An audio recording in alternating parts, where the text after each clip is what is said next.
The Frog Prince.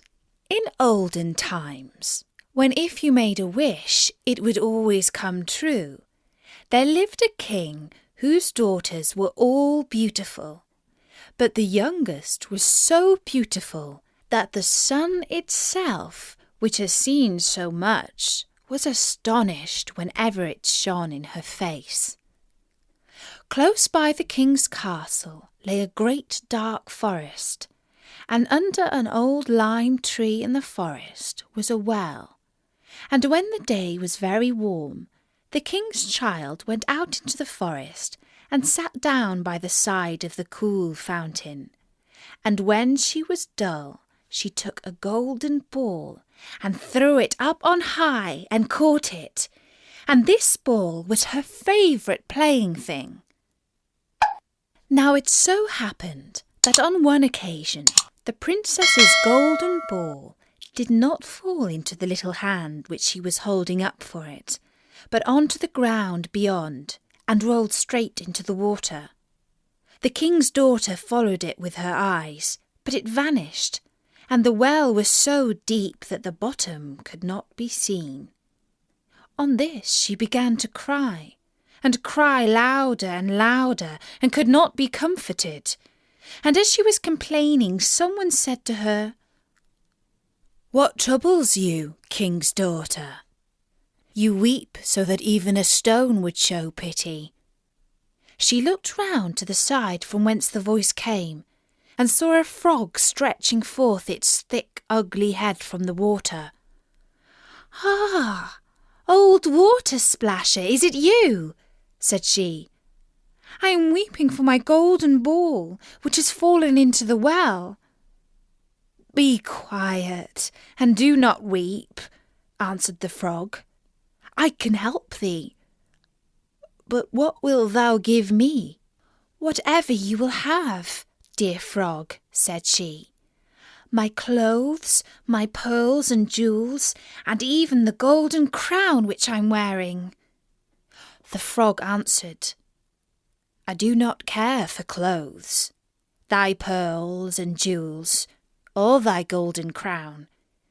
But if you will love me, and let me be thy companion and playfellow, and sit by thee at thy little table, and eat off thy little golden plate, and drink out of thy little cup, and sleep in thy bed, if thou wilt promise me this, I will go down below, and bring thee thy golden ball up again."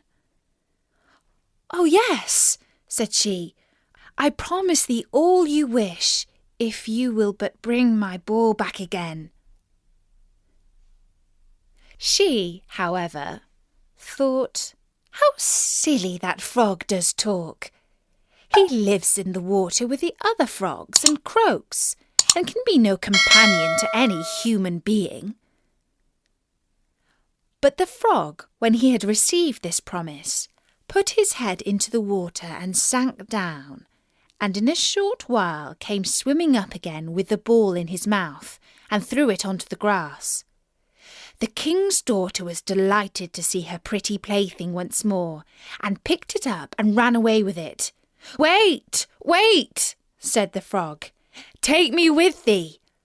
But what did it avail him to scream his croak, croak after her as loudly as he could?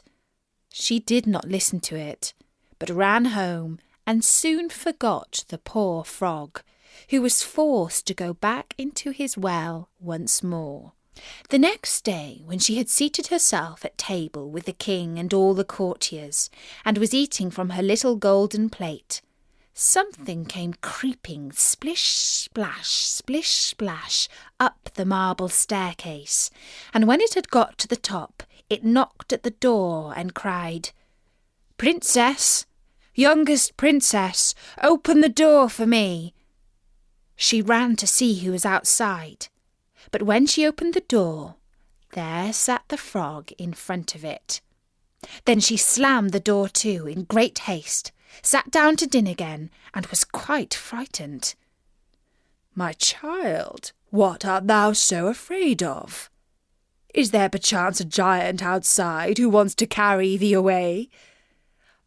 "Ah, no," replied she. It is no giant, but a disgusting frog." "What does a frog want with you?"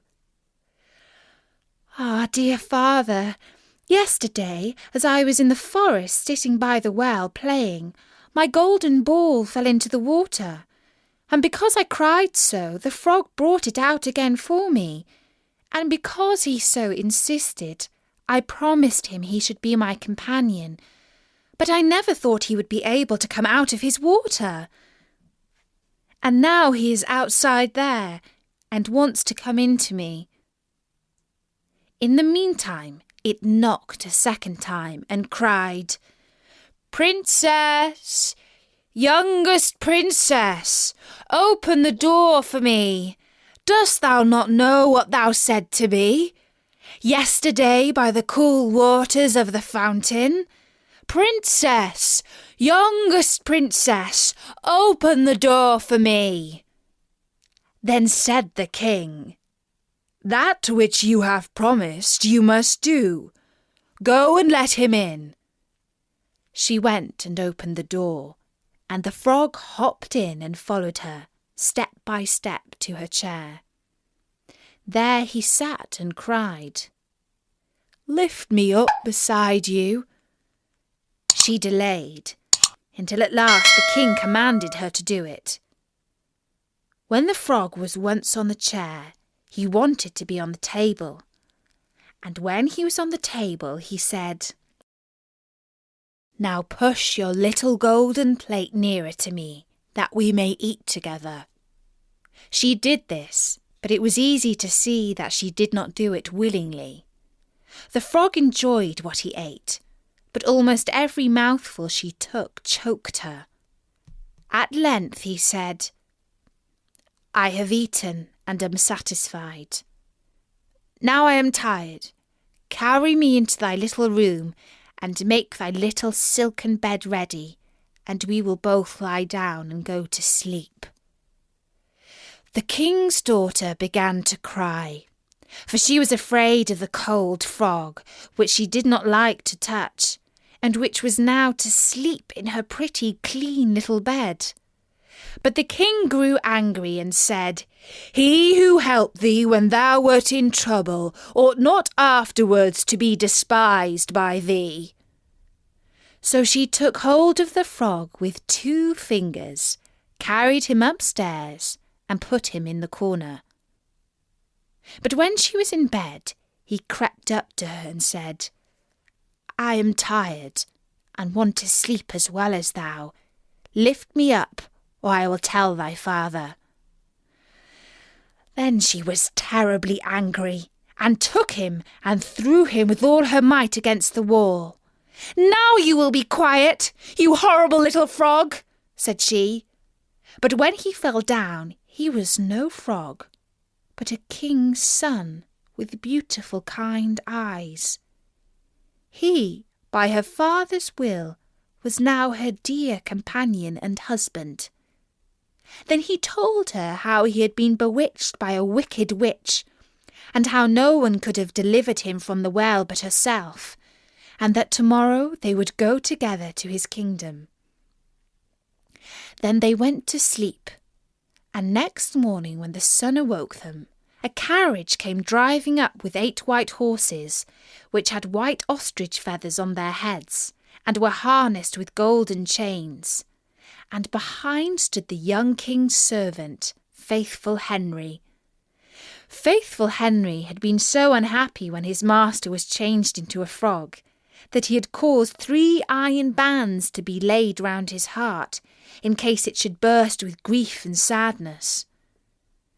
The carriage was to conduct the young king into his kingdom. Faithful Henry helped them both in, and placed himself behind again, and was full of joy because of this wonderful end to their troubles.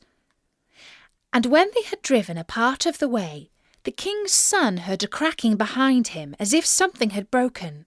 So he turned round and cried, "Henry, the carriage is breaking." "No, master, it is not the carriage. It is a band from my heart, which was put there in my great pain when you were a frog and imprisoned in the well. Again and once again, while they were on their way, something cracked, and each time the king's son thought the carriage was breaking. But it was only the bands which were springing from the heart of the faithful Henry, because his master was set free and was happy. Now it's the end of the story. Please like and subscribe to my channel and press the bell icon to get new video updates.